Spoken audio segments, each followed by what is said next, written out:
Hey everybody, it's Bill Wiggins from Sailing Inc. This is the Sunday edition of Live at the Ink, and we're lucky enough today to have stand by, let me get rid of this. Lucky enough today to have the founder of Evolution Sales, Rodney Keenan, joining us. I'm going to pull him up here and see if we can get him picked up. He's live from New Zealand, so there might be a little bit of a delay, hopefully not. Hey Rodney, can you hear us okay? Yeah, I can hear you just fine, Bill. Awesome. Well, welcome to Sailing Inc. We're going to try and keep this as casual as we can. I'm live from my boat, Gulf Harbour Marina, just north of Auckland. Okay. Well, yeah, it sounds like you've been on your boat for a couple weeks now. You tried to come over to the States for a little sailing and over to St. Bart's, but they flagged you on the way and sent you home. Tell us a little bit about that one before we get started. Yeah, I was heading up to St. Bart's to do the bucket with a client, and as I came off the plane, they had posted that the regatta was canned and it's all over. So I decided to turn around and head back to Auckland, but in the 24 hours I was gone, they changed the law in New Zealand, and you had to come home to isolation. So the laissez-faire has been my home for 2 weeks, and it's been an interesting 2 weeks because now the entire country's in isolation. So I'm a couple of weeks ahead of, 10 days ahead of the rest of the pack. Wow. Well, that's something. So before, as we get started in here, can you tell us a little bit about yourself? How long you've been sailing, how'd you get into it, and yeah, tell us a little bit about yourself, Rodney. Yeah, I've been sailing since I was about 8-9 years old, I think. I lived pretty close to the water. I guess everywhere in New Zealand's pretty close to the water compared to some countries where, we're an island, and friends of mine from school, their parents were big into sailing, and their next door neighbour was a sail maker, and we used to drag the Optimists, and we used to have a little clinker built, or they had a clinker built dinghy down there. We just dragged it off the front lawn into the water and go yachting.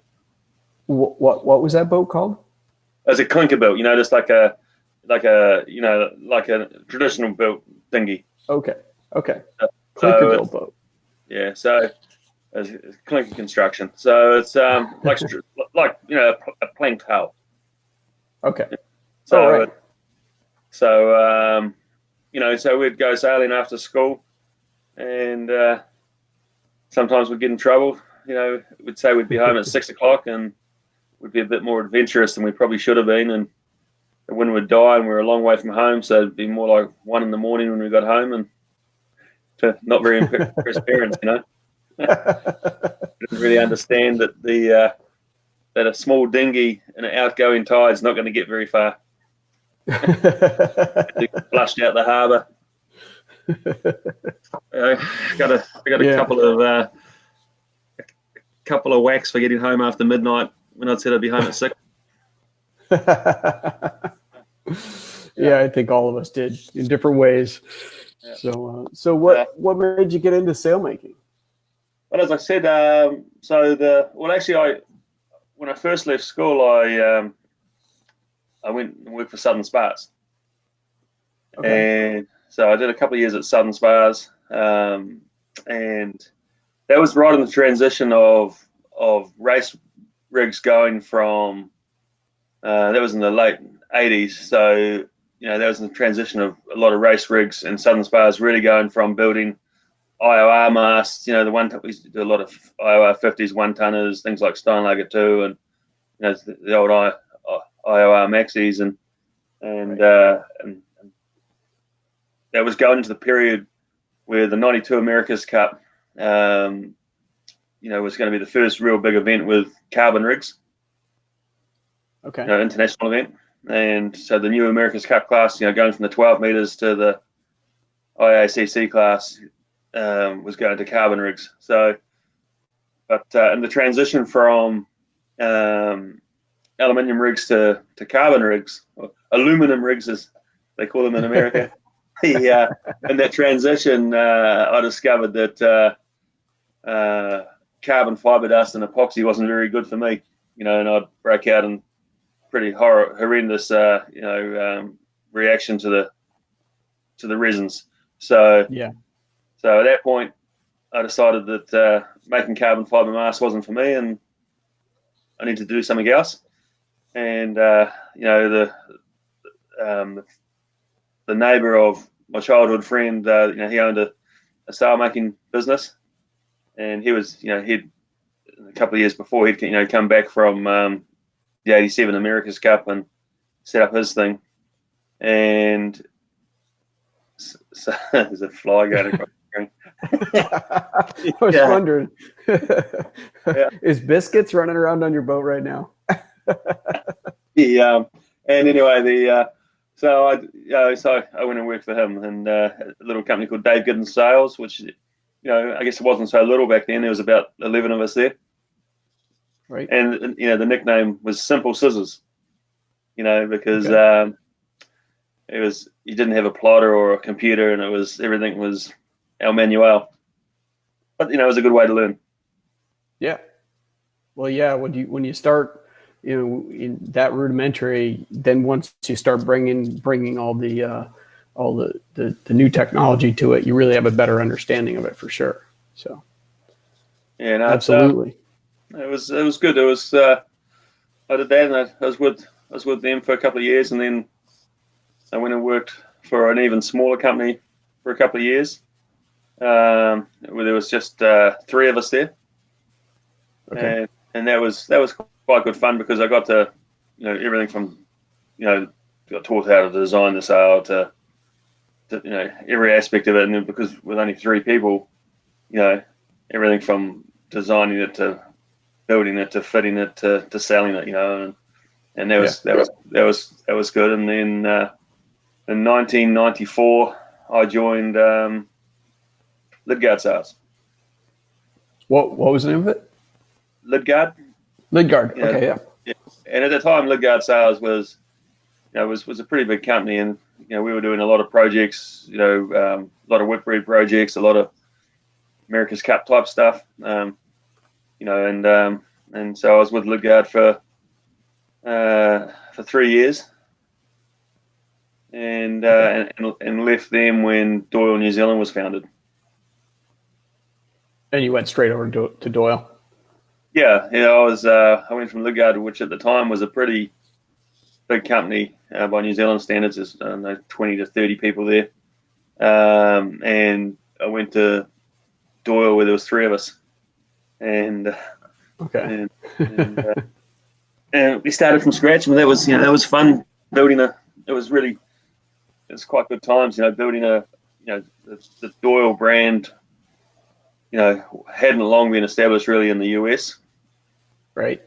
And it was a complete unknown in New Zealand, and we were really building it from the ground up, and it was a challenge, but it was good fun. That's great. Yeah. And then from there you went on to work for Quantum for a little while? Well, I left Doyle in 2003. Okay. And the end of 2003, and I set Quantum New Zealand up we got going April 2004. Okay. And in that period we were building the in the period we were we're setting the loft up and doing a few bits and pieces. Oracle were here in New Zealand. Right. Preparing for the 2007 Cup. The 2003 Cup had not long wound up, and they were straight back into it. So I was doing a bit of work sailing with them to get a little bit of cash to buy machines, and put floors in and things. So while the guys were at the loft setting the new loft up, I was out sailing with the team. Nice. Very cool. Yeah, so you've done a good bit of sailing in your life, obviously, starting out with these clinker boats, but we go back and we look at some of these pictures that you've sent us, Um, the where is it? There's the one that's on your wall in the office that I always like so much. This one here. Let me pull myself out of the frame for a second so we can blow that one up. Yeah, that was you know, it was an interesting project. You know, it's it Looking was pretty overpowered there. Or powered yeah, up. yeah, and that's only in probably 16 knots. Um, you know, that was really a Lutta Ingvar, who's a long-time customer and friend. That was a boat that's been chopped and channeled a couple of times. It started off as an 80-footer. Okay. You know, it's now a 100-footer, and you know, it's got almost a 20-foot bowsprit there. And this was really trying to prove a concept that he had. And you know, unfortunately, in a lot of ways, it was a flop. You know, but you know, we gathered a lot of information that was quite relevant. But you know, it's like all these things. You know, it was probably more than undercooked budget wise, but you know, it had a DSS, and it had, you know, it had a canard with a trim tab, a DSS, a canting keel. You know, we had a load cell. You know, we had a load cell on every stay. We were really trying to gather information to test a few theories to see if it was worth building a much more modern, much more souped up version of the boat. Unfortunately, you know, the reliability of some of the gear wasn't great, and you know, we broke the DSS. The original DSS also had trim tabs. Okay. And it had wingtips, and the first set of wingtips that we went with were very like the Airbus wingtips, and you know, that's these tips out here, right on the starboard side. This is on the DSS foil, and actually in this. Oh, really? This original photo, we didn't have the foil in. This was when the boat. This was just going sailing the first. That was very early on in the piece, that photo, and we're actually doing a race. We did a 350-mile race. I'm driving there, I think, and yeah, but we're going to Hobart in the first race. In the first Hobart race we did, well, the only Hobart race we did with the boat actually, and the boat was interesting because the boat was a lot heavier than we were ever.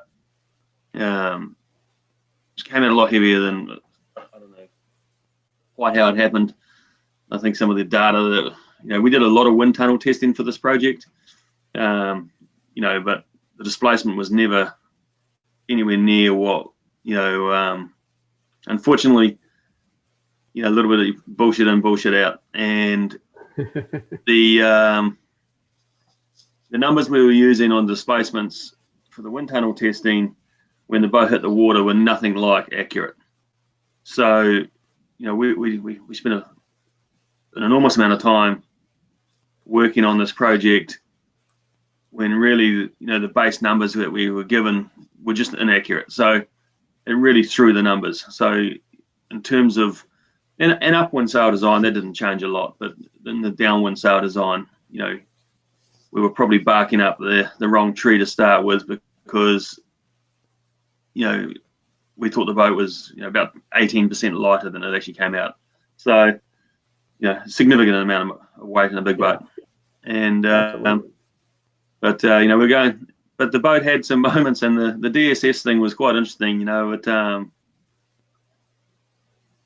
when it worked, it really worked. And you know, but we're going to Hobart and you know, cruising along, and I'm driving, and I think we're doing, I don't know, low 30s and boat speed wise, and I see this out of the corner of my eye. I see this thing go spinning through the air,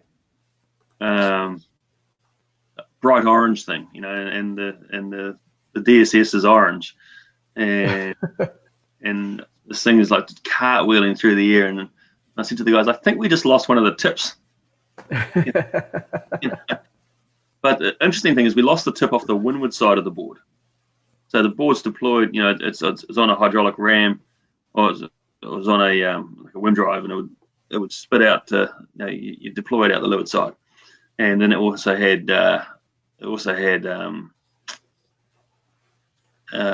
tabs, so you could adjust the shape of the foil, but the windward side tip disappeared. Yeah, as I said, we're doing low 30s, and the thing just went flying through the air, and I was like, I think we've just lost the windward tip, but bang, bang, bang, don't worry, we just lost the leeward tip too, and and then about 10 seconds later, bang, bang, bang, and there goes the tabs. Yeah. and unfortunately, when the tabs ripped out, we put a small hole in the cassette, that the DSS cassette through the boat. Mm-hmm. Right. So the rest of the Hobart race, we were taking on a little bit of water. So, and unfortunately, that was in about the first 3 hours. Oh, jeez. And if we could have jettisoned the thing right there, it would have been nice. But instead, we lost the back third of the foil, so we were dragging around, basically a big square brick for the rest of the race. Yeah. Wow. Yeah. But you live and you learn, and these projects. Yeah, look, these projects are interesting because it's quite cool. Working with owners and teams that aren't scared to think outside the box. Right. And when people are willing to look outside the box and spend a bit of money on Sir Michael Hinser, who was the one of the owners of the boat, who's his background is engineering, so he was really interested in what could be done and how it works, and it was really cool. It was unfortunately, he hadn't done a lot of sailing, or had really not done any sailing when he got involved in the project, and it turns out that waves and water are probably not his thing. Which is, he got a little bit seasick, and as some people do, and it was unfortunate because he was a great guy to work with, and certainly from his engineering background was not scared to look outside the box, and it's quite handy that he had the dollars that he could look outside the box. Exactly. So what was this beast? There's Giacomo, which is now Wizard. Oh, really? Yeah. So that boat, I went and purchased that boat from Group Armour on behalf of Jim Delegate. He's a New Zealand winemaker, and I've been doing a little bit of stuff with Jim. He hadn't owned a sailing yacht at this point, and he'd done a little bit of sailing with us on Beau Jest with Gavin Brady and Carl Kwok, and as a guest, and Jim had decided that he was keen to look at getting into sailing, and here I was thinking that Jim was probably going to buy maybe a 50 footer or a 45 footer or a 52 or something. And so I go to Jim's office one day, and he puts Seahorse down on the coffee table in his office, and he goes, "Rodney, I'd like one of these. I've just read this article, and it says they're the Land Rover of the sea." I'm like, wow, it's a bit bigger than I was anticipating, as your first boat, Jim. And he goes, "No, look at it. I've just read these articles. I watched some videos, and that looks cool. So I'd like one of those." And so he sent me off a task to go and find Volvo 70 and purchased one. And so, at the time there was a few options available, and the Volvo had recently ended. This was the last Volvo was 70s, whenever that was, and maybe 11 and or 13. I can't. The years get away on you. Yeah, but anyway, it's and the Group Armour had won the race, and all the boats were effectively the same price. And I spoke to one Kay, who designed the boats, and the Group Armour team, I think, had probably done the best job of leaving no stone unturned. Frank Camus he'd done an incredible job. The build of this boat was insanely, the level of detail in this boat is insane. And the boat was sitting there in Lorient in France. So I went up and had a look at it. I took the guys from Marine Results NDT team, who come and did non-destructive testing on the boat.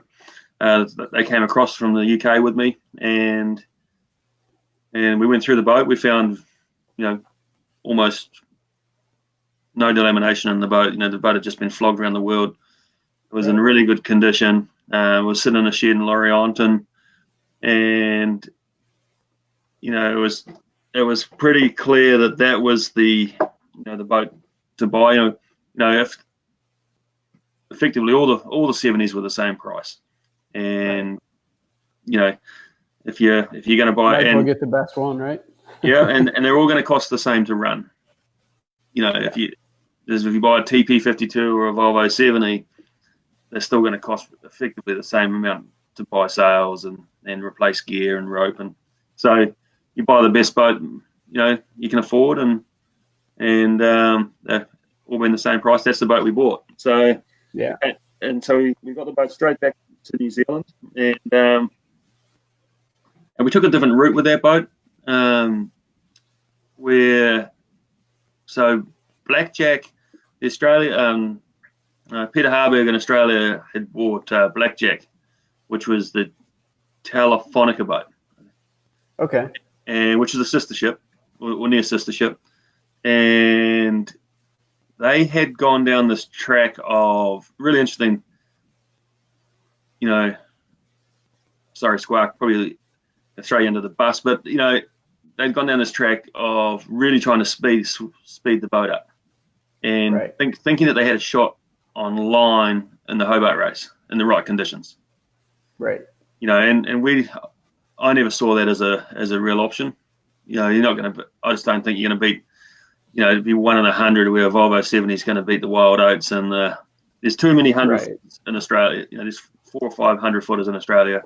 So it seems to be the draw of all the big boys for sure. Yeah, and so Blackjack had gone down the track of speeding the boat up, and bigger rig, longer bowsprit, deeper keel, made it lighter. Where we went down the track, Jim and I, Steve Cotton, between the three of us, I'd hired Steve Cotton to be the boat captain for Jim. His background was a bunch of Volvos, and he was the head of Rig Pro for a long time.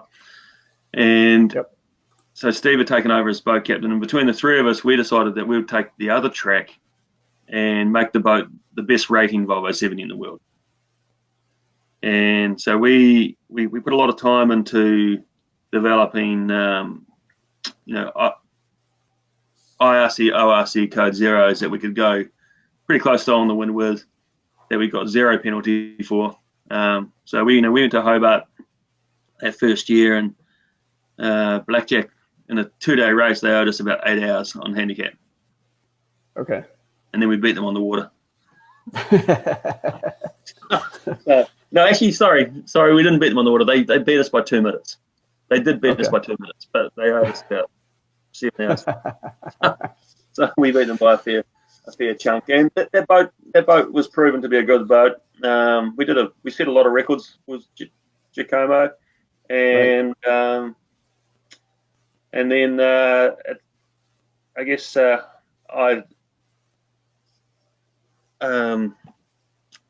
boat was later sold and became Wizard. Peter and David Askew bought the boat, and I was lucky enough to be invited back as a watch captain with them for their first Hobart. Nice. And, so we got, I think, third in that Hobart again overall. And it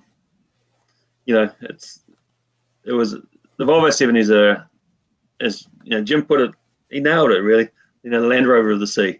They you just can't hurt it. Well, you can't. And I remember we're going to a Hobart I did with the Askews, and we were going along. We had an A4 on, and I'm driving, and we're doing 25 to low 30s, and Peter Askew asked me, when do we take this down? I'm like, what do you mean? And he's like, well, and they'd come from a mini maxi 72 or a 75 had been extended, I think, at that point.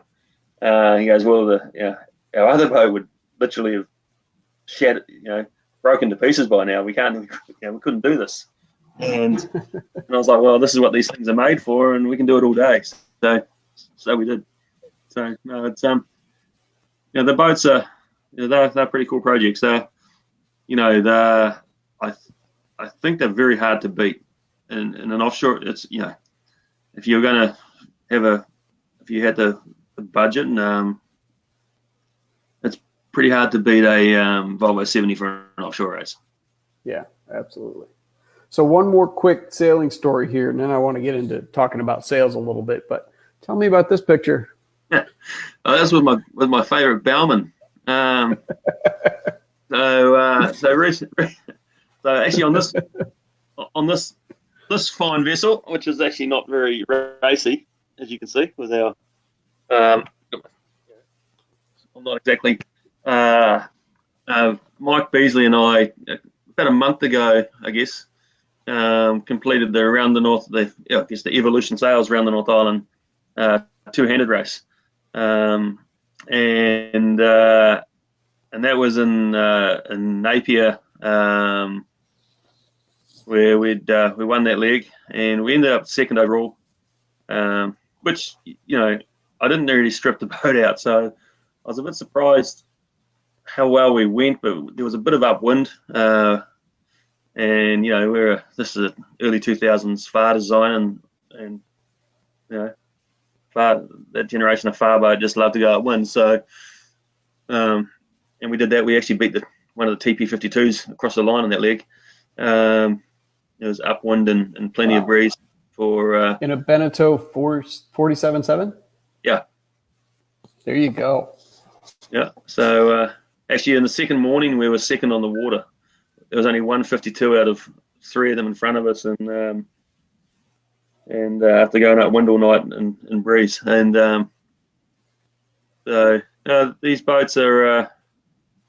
But the two-handed racing scene here in New Zealand is huge. In the winter series, which we have a 3-race series during winter, and we get about anywhere from 140 to 180 boats on the start line.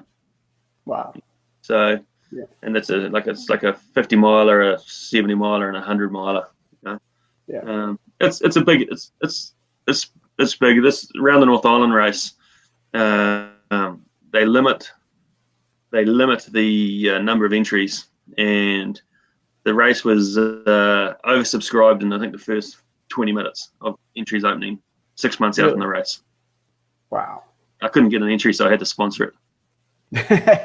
They had to let you in. Yeah. There you go. Joking, not joking. Yeah, exactly. And there's nothing wrong with that at all. I'm sure they were glad to have you there because I'm sure you were carrying more rum than anybody. So when they got to the dock, there was probably plenty of rum and rosé on the dock when they got in. it was quite funny. We actually took some of the, because I've got a lot of freezer space. I actually took some of the guys' frozen foods for the other legs and handed off between legs to the other boats, and and in between when we had drinks on boats at the end of the legs, this boat was became the mothership for a few of the boats. I could just imagine the comments from people going, "Wait a minute, you beat us with this?" Yeah, and then they came over and had a hot shower. There you go. And that was good. So, it's good fun. The two-handers racing is, for people that haven't done it. It is really, you really feel like you've achieved something at the end of it, and it is, if you do it with the you do it with the right person, that and you work it out pretty quickly how it's going to work. But it's probably some of the most enjoyable sailing I've ever done. Well, and you were lucky enough to do it with Mike Beasley. I mean, you guys get along pretty well, and it's probably quite comical most of the time. Yeah, no, we certainly had some moments. It was we had this thing doing 18 knots at one point, and with a masthead kite on and about 40, low 40s wind speed, and he's like, "You got this? You got this?" And I'm like, "I think so." I haven't cocked it up yet, but a little bit of freeboard and a bit of rocker certainly helps. Yeah, absolutely. Actually, we did get water in the cockpit once. Oh, really? Yeah, it was horrific. I got wet feet. Oh, man. So let's. I'd be remiss if I didn't talk about the sails. I mean, we at Sailing Inc. kind of joined the evolution revolution, so to speak. About I guess we started talking about it almost a year ago, but then kind of came on board about 6 months ago, and it's been a pretty good ride for us, and we're really enjoying it and learning a lot, and the customers seem to be super happy. And so tell us about the sales. We have obviously all the racing sales. We have everything all the way down to panel cruising sales, but tell us what makes Evolution sales stand out a little bit more than the next guy. I think right at the start, the decision was made to not cut corners, and we don't have a low, we don't have a bottom of the barrel product that we offer, and right. And my take on it has always been, generally people have, when you buy a sail, you're going to have it hopefully for a long time, and that being said, the labor. Let's use a Dacron sail, for example. My theory has always been the same. It's, if you're going to make a Dacron sail, the parts that go into that sail, the labor that goes into that sail, if you use a cheap cloth or a good cloth, it's exactly the same. And the only person that's really losing if you're building a cheap sail is really the customer. Right. Using low end fabric, because the ancillary items, the labor is all the same, and that's all going to cost the same. And it's so you might as well build it out of good materials. And basically, my attitude has always been, if someone wants to build the sail out of just the cheapest material we can find, they're not going to be our customer. I'm not interested in building what I know is going to be not a great sail, because all that happens is they think they've won on a little bit on the price initially, and they bag you for the rest of your life that you've made them a shit sail. And at the end of the day, in any material there's better grades of material. So the attitude has always been to use the best materials we can source. Or the best materials that the owner can stomach the cost of, really is. But we try and put the positives and negatives in front of them, and explain that the benefits of each given material, but really, it's I think one of the reasons we've grown at the rate we've grown is we try to give good advice, and some people take that on board, and they understand that using good materials is going to, especially if you've got a cruising boat and you're going to have a sail there for, when you build a Dacron sail, you're probably going to have that sail for 15 or 20 years. It's right. And there's no point using elastic where you can use, because some of the low-end Dacrons are pretty much like elastic, and they just don't hold their shape. And at the end of the day, the sails are the yacht's engine, and if you have a nice shaped sail, it's both going to perform better. And I mean, it was about a year ago we built some sails for a little CNC 34, an older one, Mm-hmm. And I had to laugh because the owner was like, he goes, I honestly didn't think my boat could go that fast upwind.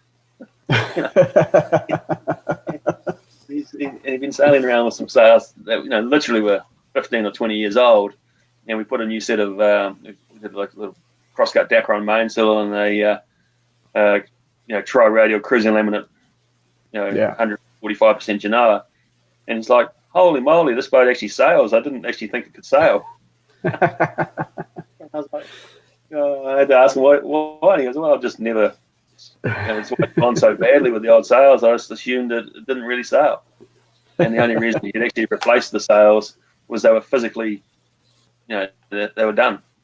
So he needed to replace the sails because the old ones were literally falling apart. So, I was laughing when he, he said he hadn't actually realised that he did actually have a sailing yacht.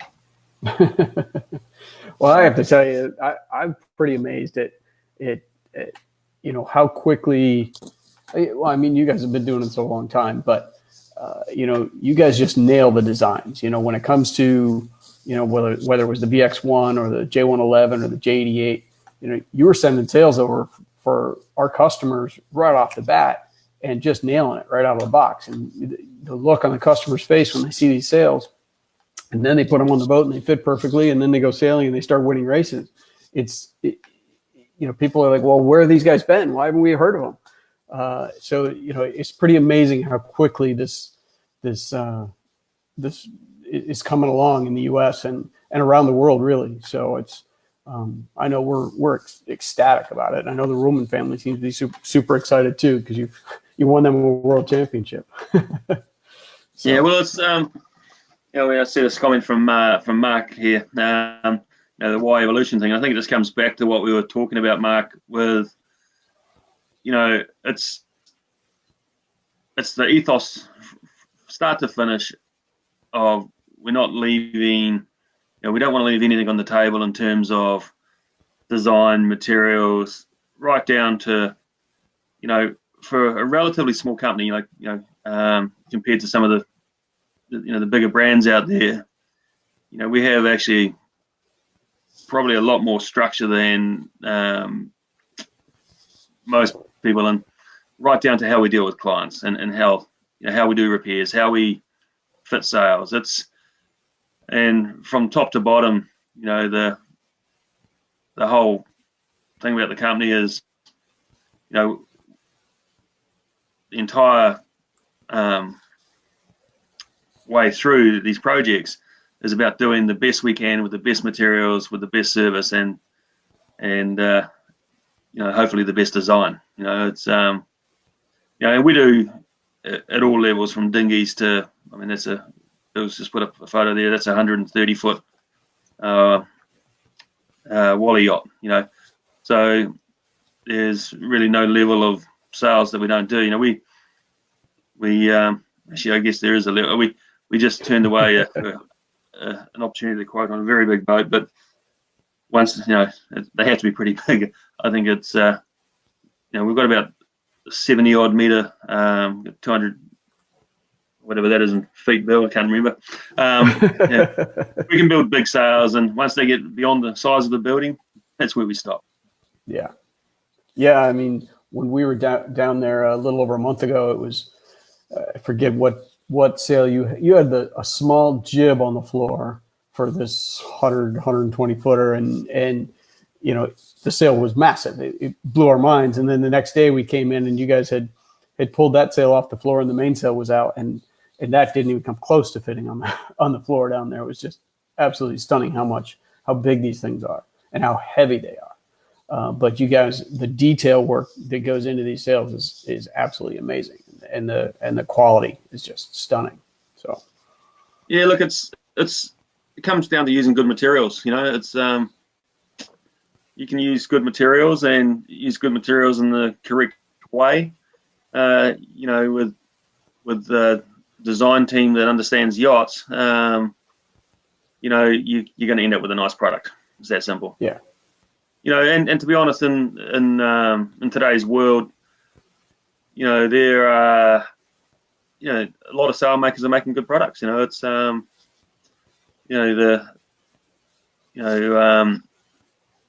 Squared, the membrane division of Evolution Sales. I mean, we actually sell the membrane blanks to about 45 other companies now. So it's a lot of people don't realize that even though a lot of sales don't have Evolution logos on them, a portion of that may have been actually made here in Auckland. Right. And that's pretty impressive too. And a lot of sail makers are doing white label like that but it's kind of amazing. I'm not supposed to name names, so I won't, but it's pretty impressive who's coming to EM Squared to buy sails and to buy membranes. It's pretty impressive. So it's, you guys have it going. So yeah, I mean, you've seen the process firsthand, and our process is a little different to most people's. And we've had great success with the process, and that's been recognised by the sail making world, and hence we're selling the membranes to all over the world. Yeah, we ship out 5 or 6 times a week to all corners of the globe. The blanks, Right. Yep. And they're pretty solid. So yeah. So let's say you're the cruising guy, and you're gonna go. You're here in the States. I'm going to use the East Coast of the United States, and you're in Annapolis, and you want to get a boat that's let's say 40 something, and you want to head down the coast over to the islands, maybe spend the winter in the Caribbean, maybe venture down to the canal and back. What would you sell that customer? What type of sail would you put on that customer's boat? And somewhere between 40 and 45 feet in my head is the switch over from for most people from Dacron to something a little better. It obviously depends on budget and on exact end use, but and also masthead rig versus fractional rig. Quite often, around the 40 odd feet at a masthead rig would generally stick, unless someone has some money been a hole in their pocket. So generally we'll stick with if it's a masthead rig and just purely cruising a Dacron mainsail, and then go to a better, like a laminate for the roller fill and genoa, because the roller fill and genoas roller fill and genoa is got to go through a large wind range, and it's got to hold its shape. So, and especially with the membranes, with the fiber layouts, we've discovered we can manipulate a lot of things in the design of the sail and how they look through the filled range. It's the way to go. Absolutely. Yeah, and they're super durable. from what we're seeing is they're standing up to the beating of being a furled sail. Yeah, look, it comes down to a lot of the durability. Well, there's a couple of things that add to durability in membrane sails. Obviously, the first thing is delamination used to be an issue for nearly everyone, and we've been very fortunate. When I started the EM Squared, the membrane arm of the company, I did a pretty good job of getting. I did a very good job actually of getting a couple of guys who were recognised as the better guys in the world of making membranes to join me off the bat. So we really were in a strong position day one because they'd both come from different parts of the world and were making a similar product and with two quite different styles of producing their product with very similar machinery. So we got to look at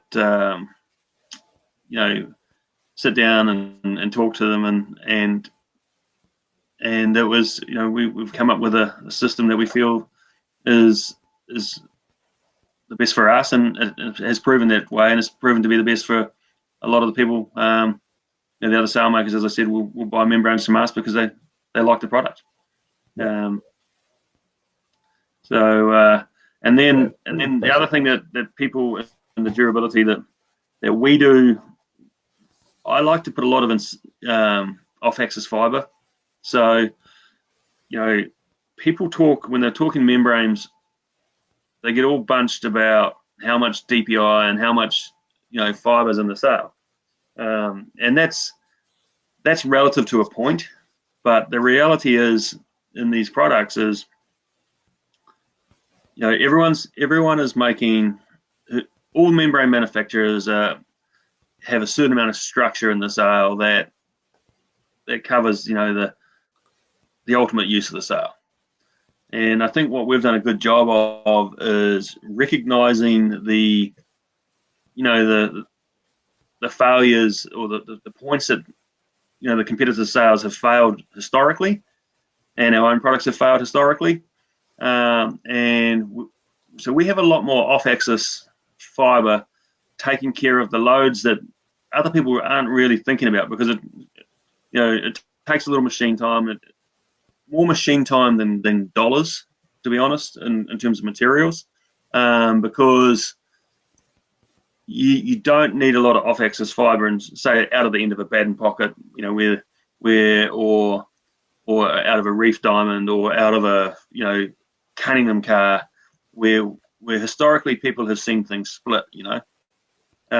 We also use. I'm a big fan of internal flat tapes. So fairing out the loads of the sails with internal fibre as part of the structure of the membrane, and that's really given us a really good position and next to no failures. So that's why I think that business is growing so quickly because it's recognised that I guess we got our shit together. Well, and with your membranes, virtually all of your batten pockets are internal tubes, and your internal stanchion patches and spreader patches. It's all inside the membrane. It's built in, so it's smoother, it's stronger, it's definitely going to last longer. The batten pockets in the sales that we finished they're incredible when they show up here and everything's spot on, and you guys have put a lot of thought into it. And every membrane that you put out, your fibers are aligned. Even though we've got the glued seams, the fibers are aligned. So there is no option at this point to go with an unaligned sail because it doesn't make sense to. So you guys take it to the next level.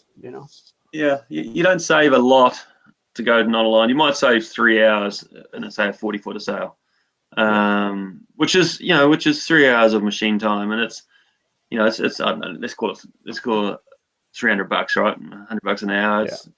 It's Don't tell Ollie that. No, we're talking. Ollie thinks his time's worth a lot more than that. We're talking New Zealand sheep dollars too, you know. So no, look, it's no, look, it's the right thing to do. Yeah. You know, so again, as I said early on, it comes back to we look at what the right thing to do is, and that's what we try and do. You know, it's where we've been from the start, and I don't want to change that. Yeah. So real quick here, Joe wants to go sailing. You pop it up there. Yeah, I saw that. Yeah, well, he's got red hair, and he's too short. No, he was too short to come sailing. So, well, you want big redhead sailing? No, they just get too angry. No. Hey now. No, Joe came and did a regatta with us on with a customer. Actually, the same customer I was off to St. Bart's with when they got canned. So you look with right now with all these regattas getting canned around the world or postponed or whatever. It's I'm sure everyone's got a bit of a hankering to go sailing again. It's funny. We've actually had it's incredible how many people. I've been in contact with some owners this morning, and they're just looking forward to having this out of the way and back on their boats and get out and go sailing. Yeah. Yeah, I think we're getting the same. I've got a couple guys down south of us here that have put in the text message already saying, as soon as they set a schedule, we need you on the boat. So things are looking up. I think people are at home right now. They're watching these videos. U.S. Sailing's put out a bunch of videos. ISAF has put out a bunch of videos. So people are staying engaged. And I think, as soon as we feel like we can go sailing again, people are going to be ready to do it. And I think it's all going to come right back. And I can tell you, we're all looking forward to it. So. Yeah, well, I think, here in New Zealand, we're in complete lockdown. And I think a bunch of people thought, once the lockdown came, you'd hop on your boat and go sailing, and just disappear out to the islands and hopefully come back in 3 weeks or a month and it's all over. And but the government squashed that, and you're not allowed out on the water right now. So there's a bunch of people that obviously cruisers and people that live on liveaboards, they live on their boats, and there's a number of people that were out there, like myself. I was out there. I'd gone out there, so I was actually out on the water when the lockdown happened. And so the police came around and they just said to everyone, look, be sensible. No one, because everything's running at they don't need to be taking people that have done something stupid on a boat to hospital when the hospital's already full of other people. So and I understand it. It's but there are there's still a number of boats out there cruising around. You can't take them away from it. It's the people that live on their boats and the people that were already out there. I've actually just got back to the marina last night. I had to get permission from the police to be able to actually go home. Right. Because you're meant to spend wherever, when the lockdown started, that's where you're meant to spend your time. Right. But I was already, because I'd flown and I was already in lockdown, and so they've given me the okay to head home and see my kids. Yeah. Well, we know you're off. You're anxious to do that, so we're not going to keep you much longer. Just give us a quick what's next for Evolution Sails? What can people look for, over the next 12 to 18 to 24 months? Well, we've started developing a hybrid. We've got cool things happening actually. We've from cruising sails. We've been playing with some, as you saw, some natural fibers. We've been playing with some very different skins that are insanely durable. And our initial tests, they were laminating perfectly. The next round of tests, we changed the way we applied the glue to the skins, and the lamination wasn't so good, and we'll get that right. And once that product comes on the line, in the market, it's that's going to be a membrane sale that makes Dacron look stupid. So so that's pretty cool. Obviously the natural fibers thing, we found this a particular flax that has very similar stress properties to carbon, but trouble with flax is it's a natural product and is going to deteriorate over time with water, and how do you encapsulate that? But there's a big push from some owners and some parts. I mean, sail making, people think that sailing's a clean green thing. If most people understood how much electricity it takes to produce carbon fiber, there's a reason carbon fiber is so expensive, and it's not the raw product. It's how it's produced, and it's so there's we've been looking at some greener options in terms of materials, and then for the higher end stuff, we've started off on a track on a filament style product. Oh.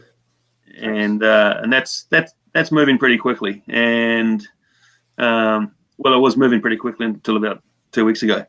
At the end of this lockdown period, whenever that is, in 3 weeks or 6 weeks or whatever it is, and they stamp this thing out of this country, and I think that's going to happen quicker than most people think, because the way it's. We'll get back to trying to make a better product. There you go. Well, we're looking forward to that.